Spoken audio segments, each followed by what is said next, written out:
शेताच्या वाटणीच्या कारणावरून पंडित जेटप्पा गावडे या पित्याचा खून केल्याप्रकरणी मुलगा सर्जेराव पंडित गावडे याची सत्र न्यायाधीश IA शेख यांनी पुराव्याअभावी निर्दोष मुक्तता केली आहे। यात हकीकत अशी, सर्जेराव व त्याचा भाऊ शाहू यांच्यात शेतीच्या वाटण्या झालेल्या होत्या, परंतु आरोपी सर्जेराव यास वाटण्या पसंत नव्हत्या।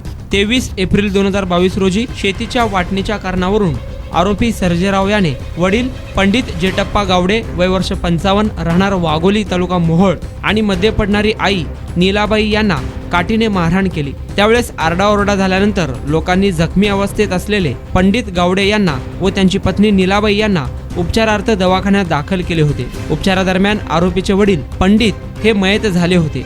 अशा आशयाची फिर्याद शिवाजी जेटप्पा गावडे याने कामती पोलीस ठाण्यात दिली होती। त्यावरून सर्जेराव यास अटक करून दोषारोपपत्र दाखल करण्यात आले होते। खटल्यात सरकार पक्षातर्फे एकंदर 7 साक्षीदार तपासण्यात आले। खटल्याच्या सुनावणीच्या वेळेस ॲडव्होकेट मिलिंद थोबडे यांनी आपला युक्तिवाद केला। साक्षीदारांच्या जबाब यातील विसंगती न्यायालयाच्या निदर्शनास आणून दिल्या। त्यावरून न्यायाधीशांनी आरोपीची निर्दोष मुक्तता केली आहे। यात आरोपीतर्फे ॲडव्होकेट मिलिंद थोबडे, ॲडव्होकेट विनोद सूर्यवंशी, ॲडव्होकेट दत्ता गुंड तर सरकारतर्फे ॲडव्होकेट GI रामपुरे यांनी काम पाहिले आहे।